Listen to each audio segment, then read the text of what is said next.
Olá, futuro aprovado, futura aprovada, sejam todos muito bem-vindos a mais um vídeo do nosso canal. No vídeo de hoje nós iniciaremos a correção das questões de língua portuguesa que foram cobradas no concurso do TRF3, que aconteceu agora, dia 28 de julho, organizado pela banca FCC. Foram 10 questões de língua portuguesa. Então, nesse vídeo, nós faremos a correção das questões de 1 a 5 e depois nós teremos um próximo vídeo para fazermos a correção das questões de 6 a 10, para que os vídeos não fiquem muito extensos, ok? Vamos lá, então? Língua portuguesa. Atenção! Para responder as questões de números 1 a 5, leia o texto abaixo. Devaneio, logo existo. As 3 pessoas que estavam comigo no elevador se recusavam a devanear, assim como as pessoas do vagão do metrô. Foram 2 rápidas observações que me levaram a respirar aliviado por ter percebido que ainda preservava a autoindulgência tanto do devaneio quanto da inspeção de atitudes alheias. A crítica de, aspas, ninguém mais conversa, todo mundo anda e até come com a fuça no celular, aspas, nunca me convenceu, pois se a pessoa não está prejudicando ninguém, que faça o que bem entender. No meu conceito, porém, ela está deixando de existir como um indivíduo, pois é no devaneio, na contemplação e na troca que se imprime identidade no mundo.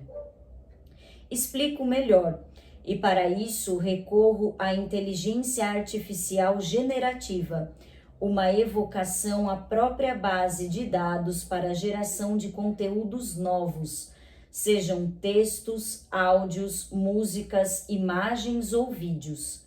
E o que é essa jornada, se não o próprio caminho do processo criativo por onde estabelecemos nossa assinatura? Os pensamentos não nascem no vácuo, as descobertas tampouco.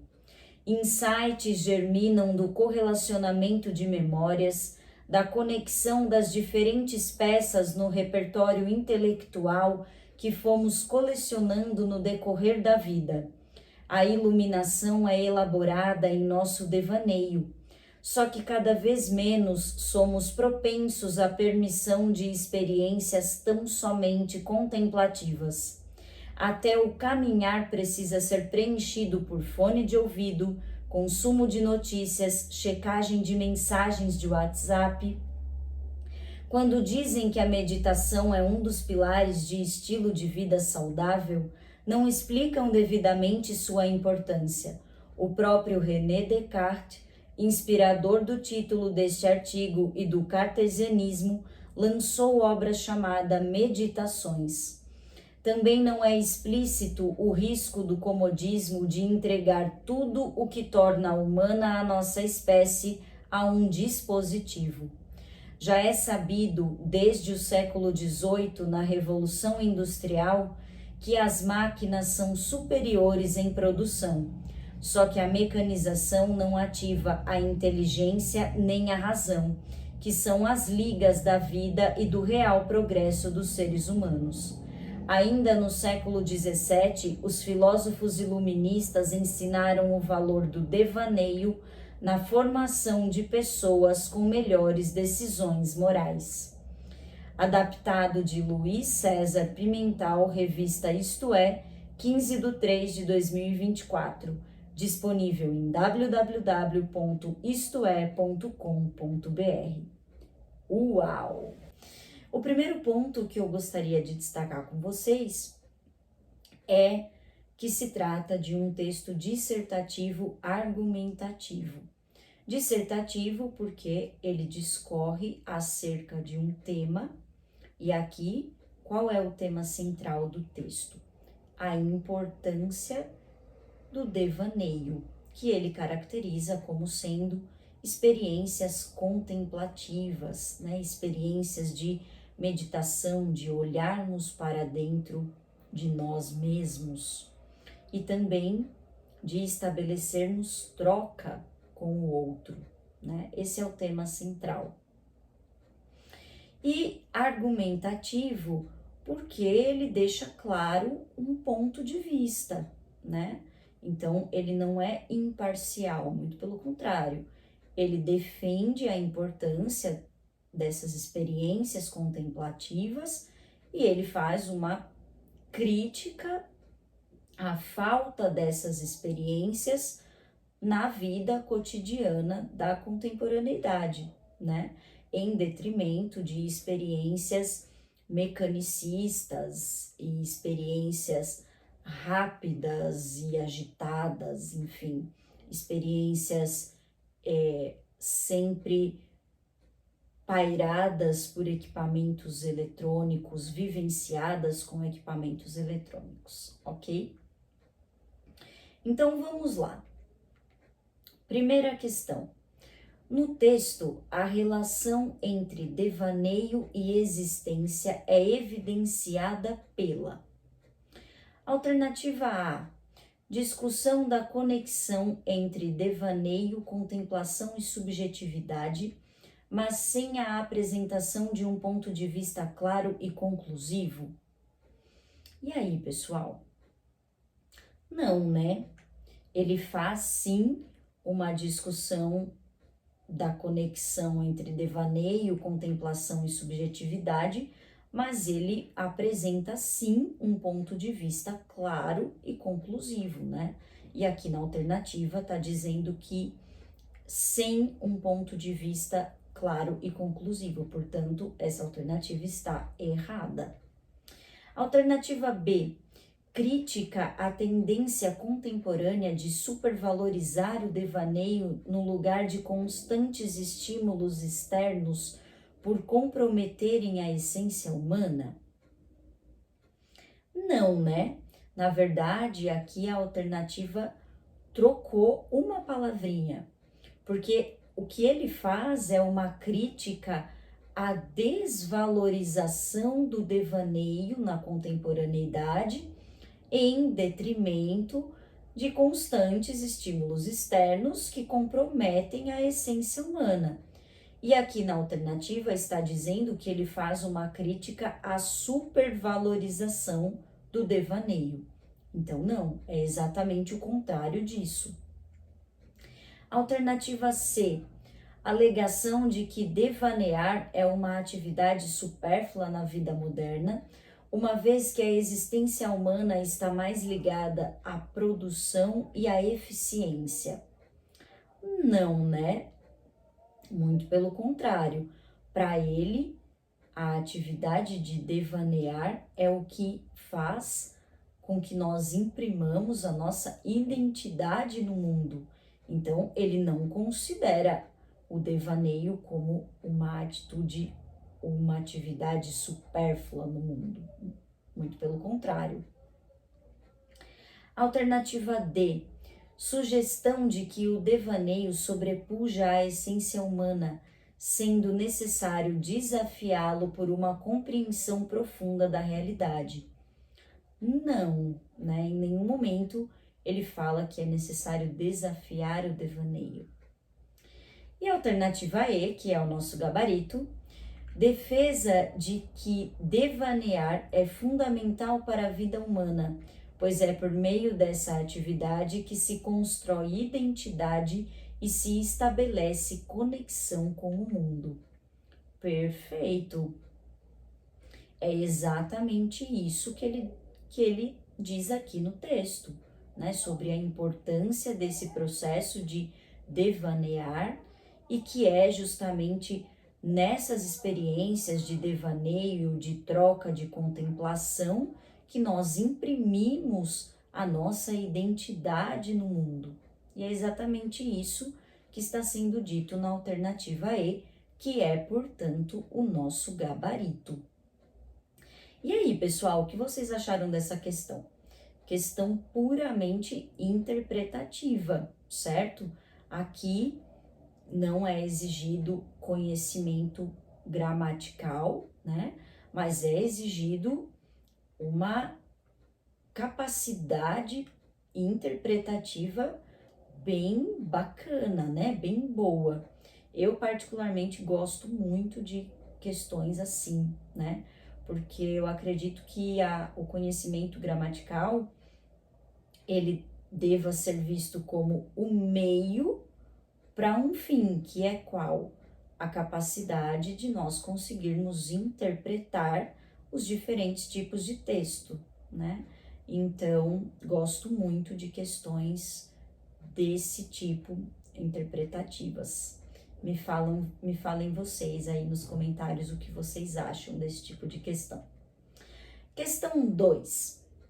O termo autoindulgência, primeiro parágrafo, pode ser substituído sem prejuízo de sentido ao texto por. Vamos lá. Eu vou ler as alternativas e depois nós vamos voltar ao parágrafo onde esse termo aparece, tá bom? Alternativa A pode ser substituído por autopreconceito. Alternativa B, autocomplacência. Alternativa C, autoperseverança. Alternativa D, autoironia. Alternativa E, autoexigência. Agora vamos voltar ao parágrafo onde o termo autoindulgência aparece para a gente entender o que ele está querendo dizer aqui. Foram duas rápidas observações que me levaram a respirar aliviado por ter percebido que ainda preservava a autoindulgência tanto do devaneio quanto da inspeção de atitudes alheias. Bom, supondo que você não saiba o significado dessa palavra, autoindulgência. Letícia, nunca ouvi essa palavra na vida. Ok, então vamos entender o que o texto está dizendo aqui. Ele está dizendo que foram essas duas rápidas observações que ele fez das pessoas no elevador e no metrô, que fizeram ele respirar aliviado, porque ele percebeu que ele ainda preservava a autoaceitação, a capacidade de se desculpar por inspecionar a vida alheia e por devanear, que são atitudes mal vistas nos dias de hoje, né? Então, a inspeção da vida alheia, um jeito bonito da gente dizer bisbilhotar a vida dos outros, é uma atitude mal vista. E o devaneio nos dias de hoje também é uma atitude mal vista. Então ele percebeu, quando ele se pegou devaneando e observando que as pessoas não estavam devaneando, ele percebeu que ele preservava a capacidade de se desculpar a si mesmo por estar devaneando e por estar olhando a vida das outras pessoas. Então, autoindulgência significa justamente isso, essa capacidade de autodesculpar-se, de autoaceitação de uma determinada atitude, ok? Caso você não tenha entendido esse sentido do texto, você poderia responder essa questão por eliminação. Vamos voltar aqui para as nossas alternativas, ok? Vamos lá. Alternativa A, autopreconceito. Vamos pular a alternativa B, que contém uma palavra que talvez não seja tão comum no nosso vocabulário. Vamos para a alternativa C, autoperseverança. Alternativa D, autoironia. E alternativa E, autoexigência. Essas quatro palavrinhas, autopreconceito, autoperseverança, autoironia e autoexigência, vocês acham que elas poderiam ser substituídas, elas poderiam substituir, aliás, autoindulgência sem o comprometimento do sentido do texto? Não, né, pessoal? Autopreconceito é um preconceito contra si mesmo. Autoperseverança é a capacidade de você perseverar, de você continuar. Autoironia é o processo de você ironizar-se a si mesmo, de você fazer uma chacota de si mesmo. E autoexigência é justamente o processo de você exigir algo de si mesmo, né? Então, o que sobrou? A autocomplacência, que é sinônimo de autoindulgência, ok? Autocomplacência também significa a capacidade de autodesculpar-se, de autoaceitação das próprias atitudes, ok? Portanto, esse é o nosso gabarito, alternativa B. Essa questão exigia de nós uma capacidade de interpretação também e um pouquinho de conhecimento lexical, né, de conhecimento vocabular.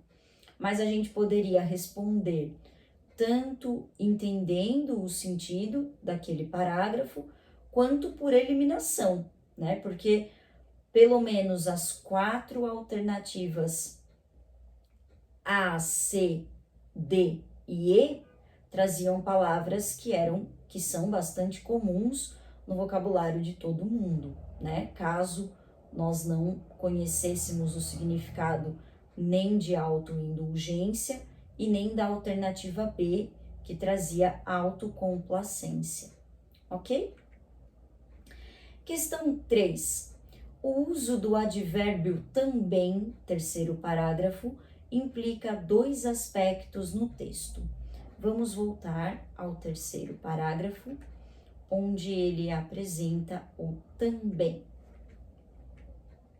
Quando dizem que a meditação é um dos pilares de estilo de vida saudável, não explicam devidamente sua importância.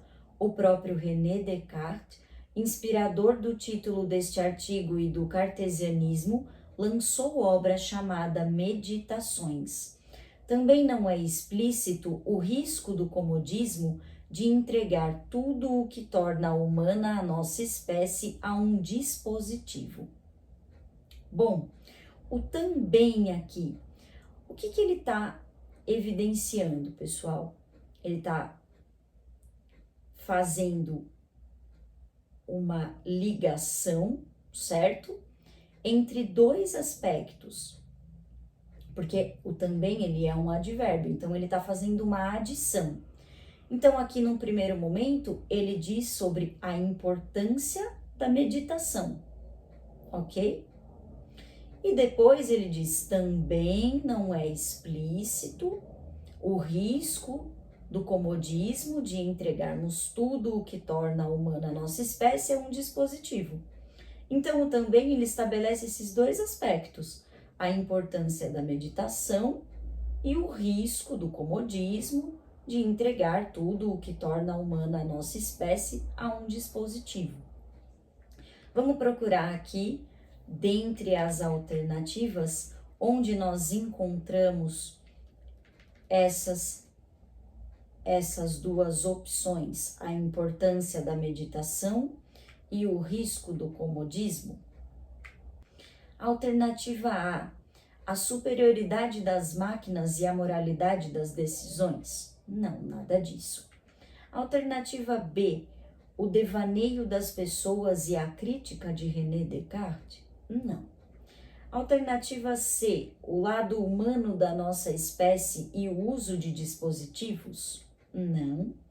Alternativa D, a importância da meditação e o risco do comodismo? Olha ela aqui, perfeito, esse é o nosso gabarito. E a alternativa E, a mecanização do trabalho e a razão do ser humano? Não, né? Portanto, gabarito, alternativa D. Aqui também nós temos uma questão bastante interpretativa, né? Na verdade, puramente interpretativa. Gosto muito, né? Como já disse. Vamos ver agora se a FCC continua nessa mesma linha ou se ela vai cobrar algum conhecimento gramatical. Vamos lá. Questão 4. O elemento sublinhado em, ainda no século XVII, os filósofos iluministas ensinaram o valor do devaneio. E nós temos como termo sublinhado os filósofos iluministas. Exerce a mesma função sintática daquele sublinhado em. Olha aí a FCC variando. Agora ela está cobrando puramente conhecimento gramatical, ok? Então, vamos relembrar o que é função sintática. Letícia do céu, não lembro disso. Meu Deus. Bom, a função sintática, ela é a função que os elementos cumprem dentro de uma determinada oração. Então, ela é diferente da classe gramatical. Quando nós olhamos para morfologia, nós estamos olhando para as palavras, ok? Quando nós olhamos para a sintaxe, nós estamos olhando para os elementos da oração, para os termos da oração, que são compostos por mais que uma palavra, certo? Por quê? Porque nós olhamos para as funções que cada termo exprime dentro de uma oração, ok? Então, vamos reescrever essa oração aqui que ele trouxe no enunciado. O primeiro ponto, o que faz a gente caracterizar uma frase como oração? A presença do verbo. Muito bem, ok? Então, vamos reescrever aqui. Ainda no século XVII, os filósofos iluministas ensinaram o valor do devaneio, ok? Qual é o primeiro elemento que nós temos que encontrar nessa oração? O verbo. Qual é o verbo dessa oração? Ensinaram, certo? Então, vamos escrever aqui verbo ensinaram, ok? O próximo elemento que nós temos que encontrar dentro de uma oração é o sujeito, certo? Então, primeiro verbo, depois sujeito. Como nós fazemos para encontrar o sujeito dentro de uma oração? Nós fazemos uma perguntinha para o verbo. Nós dizemos: quem ensinou? Ok? Quem ensinou? Se o verbo é ensinaram, quem ensinou? E aí na nossa frase nós temos a resposta. Quem ensinou? Os filósofos iluministas. Portanto, os filósofos iluministas cumpre a função de sujeito dessa oração, ok? Então, nós já sabemos que os filósofos iluministas, que é o termo sublinhado que ele trouxe aqui, cumpre a função de sujeito da oração, certo? Agora, só para a gente pensar qual seria o outro elemento fundamental que nós precisaríamos encontrar nessa frase? O complemento do verbo, né? Que pode ser um objeto direto, se não tiver preposição, e um objeto indireto, caso haja preposição. E aí nós fazemos qual pergunta? Ensinaram o quê? Ok? Essa é a pergunta que nós fazemos para o verbo para encontrarmos o complemento. Os filósofos iluministas ensinaram o quê? O valor do devaneio, certo? Então, aqui nós temos o valor do devaneio é o complemento do verbo, que seria um objeto direto, porque tem preposição, quem ensina, ensina algo, certo?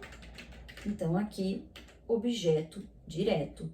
Nós ainda poderíamos separar o valor do devaneio do devaneio como sendo um adjunto adnominal de valor, ok? Mas aqui nesse momento não nos interessa, então vamos parar nessa análise mesmo, tá?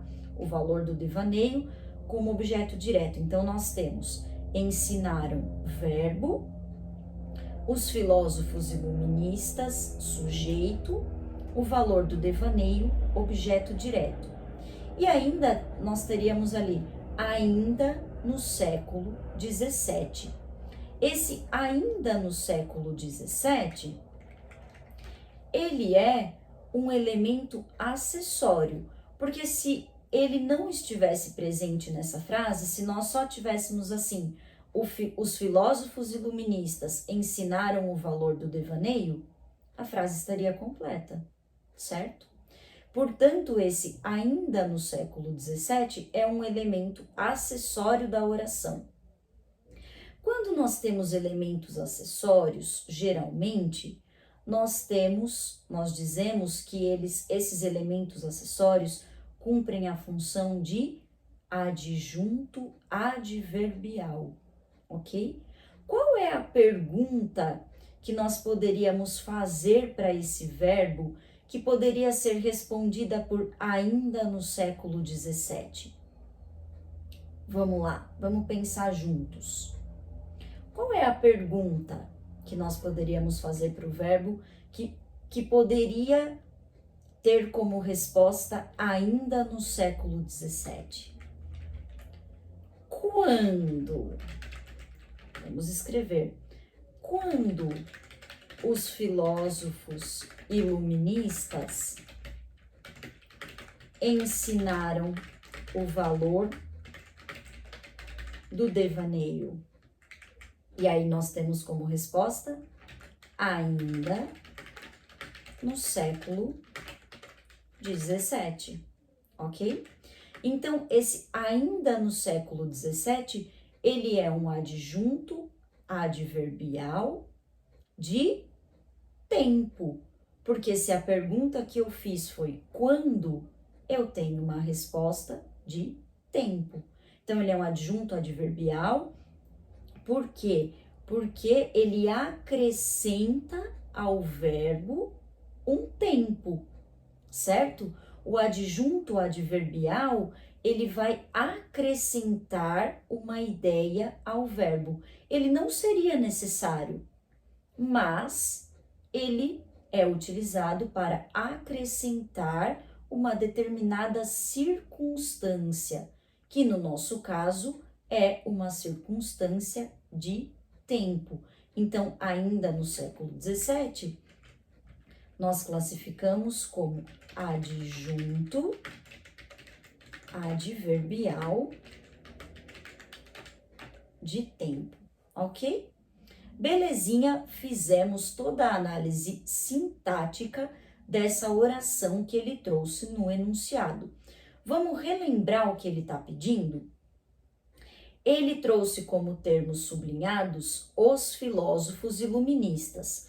E nós já vimos que nessa oração os filósofos iluministas cumprem a função de sujeito da oração, ok?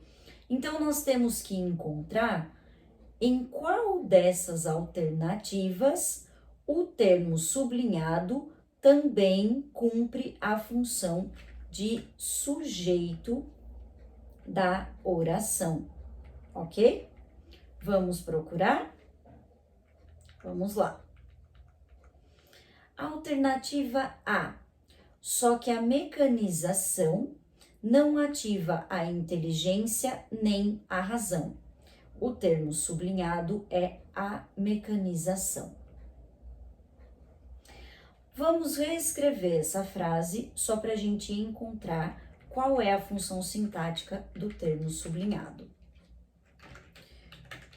Só que a mecanização não ativa a inteligência nem a razão. Primeira pergunta, qual é o verbo? Ativa, ok? Então, verbo ativa. Agora nós temos que encontrar quem? O sujeito. Qual é a pergunta que nós fazemos para o verbo quando queremos encontrar o sujeito? Quem não ativa? Ok? Porque aqui nós temos a frase na negativa, ok? Não ativa. Quem não ativa? Resposta: a mecanização. Então, a mecanização é o sujeito da oração. Pronto, encontramos.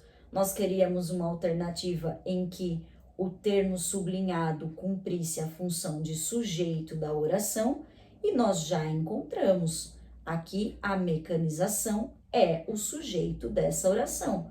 Portanto, esse é o nosso gabarito, ok?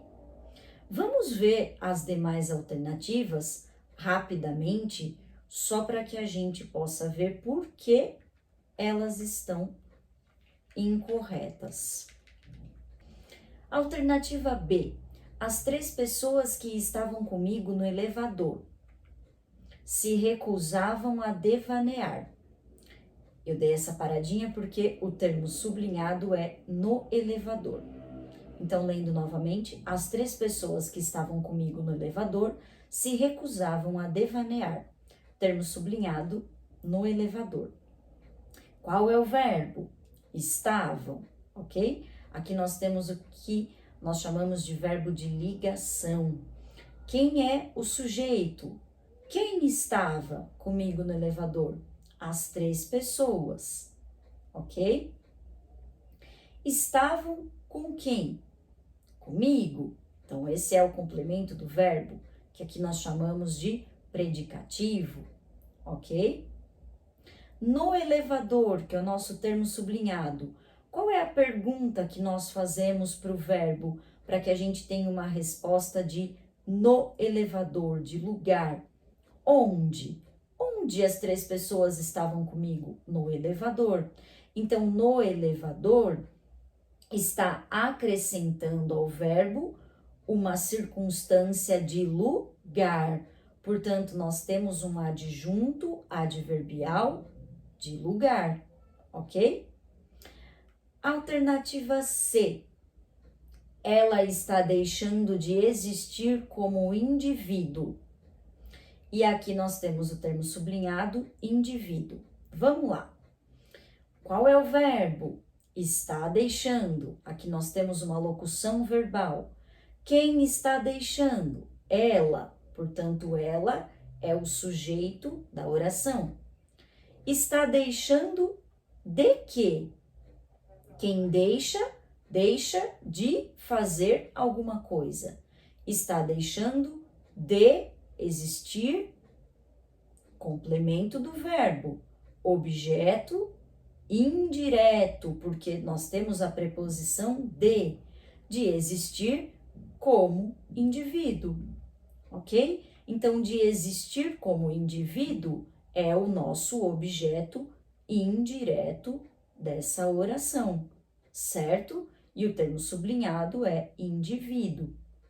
Percebam que aqui nós não, quando a gente olha para a sintaxe, nós não olhamos para palavras, mas para partes da oração que cumprem determinada função. Então, indivíduo faz parte do objeto indireto, certo? Alternativa D. E para isso, recorro à inteligência artificial generativa. O termo sublinhado é para isso. Na verdade, é só o isso, perdão. Vamos lá. Qual o verbo? Recorro, ok? Qual é a pergunta para encontrarmos o sujeito? Quem recorre? Aqui nós temos um sujeito oculto, mas pela terminação verbal nós sabemos quem é o sujeito. Se o verbo é recorro, o sujeito só pode ser eu, certo? Quem recorre, recorre a alguma coisa. Recorro a quê? A inteligência artificial generativa. Portanto, esse é o nosso objeto indireto, ok? E o E para isso? Qual é a pergunta que nós fazemos para o verbo para que nós tenhamos como resposta para isso? A pergunta é: para que eu recorro à inteligência artificial generativa? Para isso, que na verdade ele está retomando uma ideia que ele tinha dito anteriormente no texto, certo? Mas nós fizemos a pergunta: para que? Com qual finalidade eu recorro à inteligência artificial generativa? Para isso. Então, o para isso está imprimindo a nossa oração, está acrescentando a ela uma circunstância de finalidade. Então, para isso é um adjunto adverbial de finalidade, ok? E o isso, que está sublinhado, faz parte do para isso, tá? Então, aqui o termo sublinhado é um adjunto adverbial de finalidade, perfeito? Alternativa E, pois se a pessoa não está prejudicando ninguém, ninguém é o termo sublinhado. Vamos lá, qual o verbo? Está prejudicando, é uma locução verbal. Qual é o sujeito? Quem não está prejudicando? A pessoa. Então, a pessoa é o sujeito dessa oração. Quem prejudica, prejudica alguém. Ou, no nosso caso, quem não prejudica, não prejudica alguém. A pessoa não está prejudicando quem? Ninguém.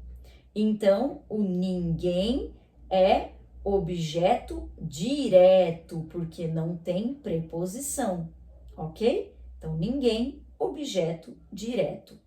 Quis fazer com vocês a análise sintática de todas as alternativas para que vocês percebessem o erro de cada uma, ok? Mas como nós já havíamos encontrado, o nosso gabarito é a letra A, ok? Porque o termo sublinhado cumpre a função de sujeito da oração, assim como o termo sublinhado no trecho que ele trouxe no enunciado da questão, ok? Gabarito, alternativa A. Essa questão, a FCC trouxe uma variação, né, do que ela vinha cobrando nas 4 primeiras. Aqui, ela requereu um conhecimento puramente sintático, né? Eu, particularmente, gosto de questões interpretativas e gosto também de sintaxe, né? Gostava na escola e, enfim, gostava na faculdade, né? Sou formada em letras, né? Então, assim, sou meio suspeita para falar. Mas quero ouvir de vocês. Qual questão vocês preferem? Interpretativa ou gramatical? Me contem aqui nos comentários. Questão 5. Vamos lá. Ele cita um trecho do texto. E o que é essa jornada, se não o próprio caminho do processo criativo por onde estabelecemos nossa assinatura? Segundo parágrafo. Predomina no trecho acima a seguinte figura de linguagem. Primeiro passo. O que são figuras de linguagem? Vamos relembrar? Figuras de linguagem são recursos textuais, recursos estilísticos, ok? Recursos linguísticos que são utilizados para atribuir determinados sentidos ao texto, para atribuir sentidos específicos, ok? É para isso que servem as figuras de linguagem, tá?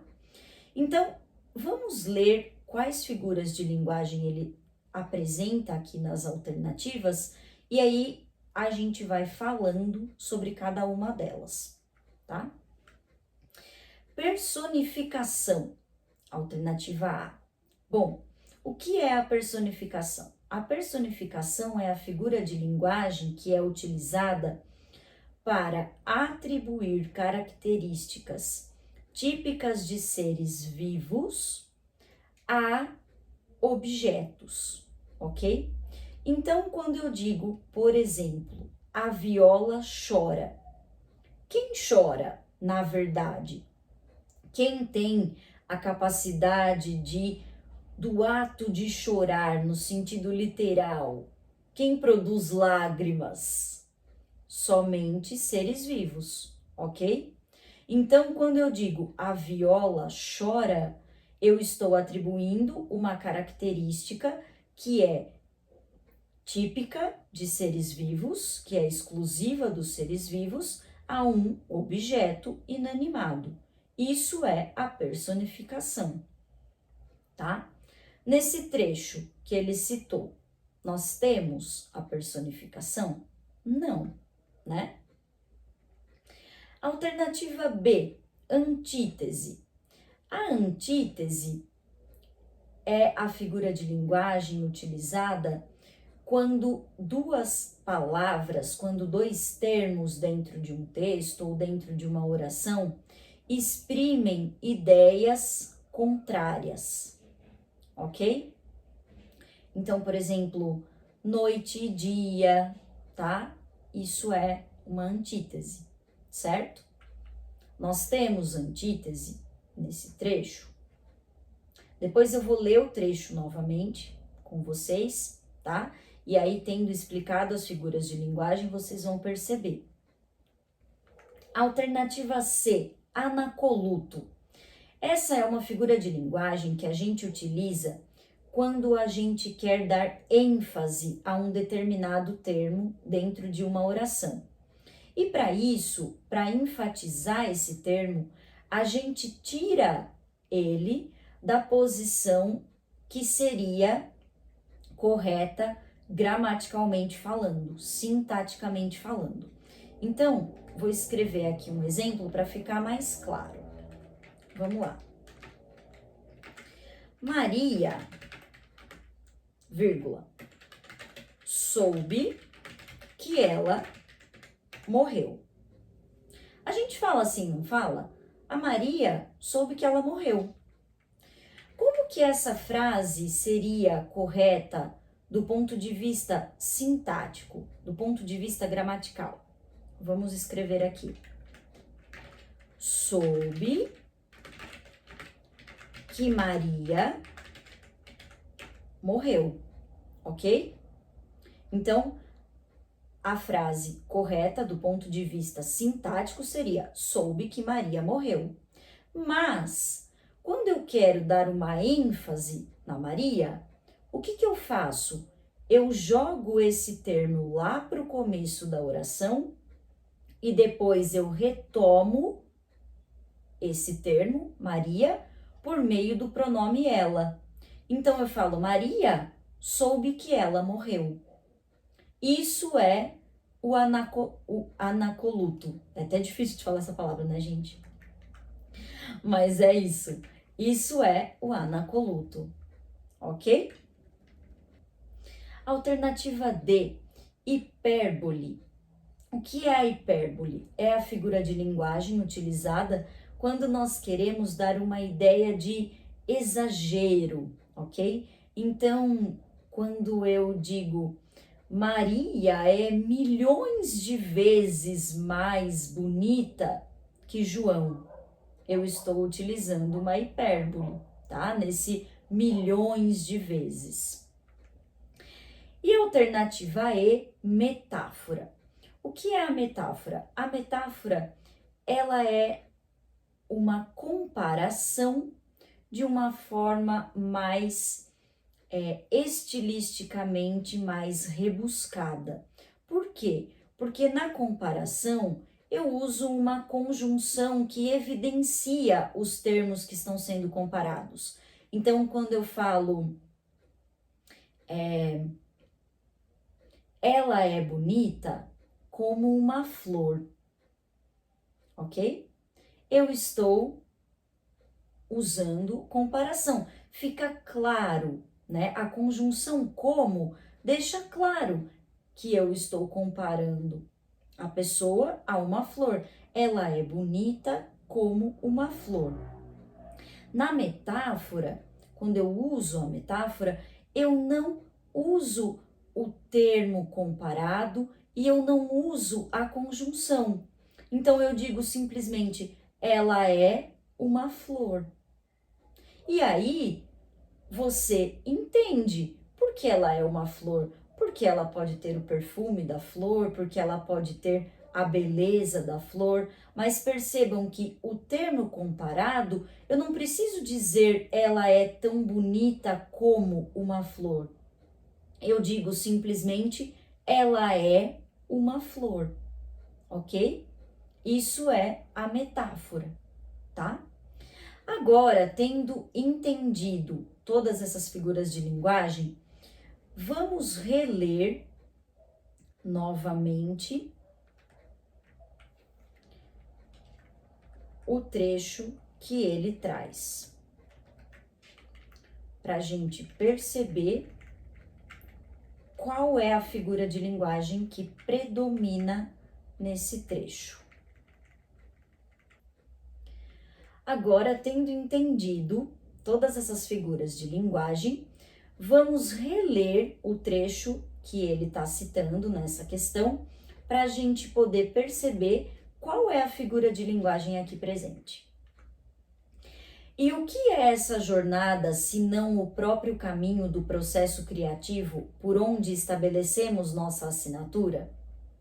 E aí, pessoal, aqui nós temos personificação? Não, né? Nós temos antítese? Não, também. Nós temos o anacoluto? Não.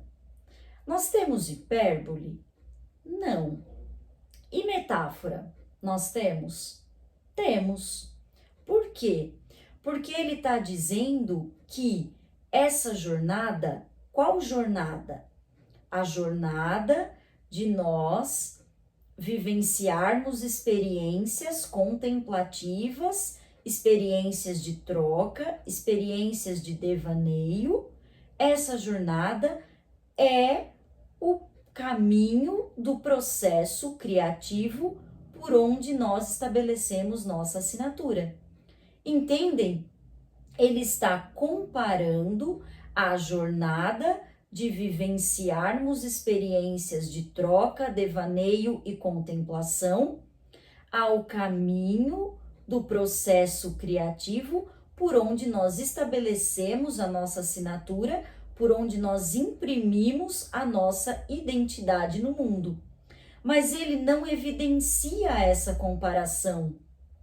Ele não diz assim, a jornada de vivenciarmos experiências de troca, contemplação e devaneio é como o processo o caminho do processo criativo por onde estabelecemos nossa assinatura.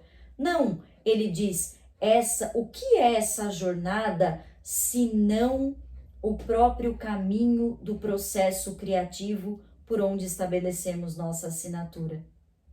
Percebem a metáfora? Portanto, a figura de linguagem presente nesse trecho é a metáfora.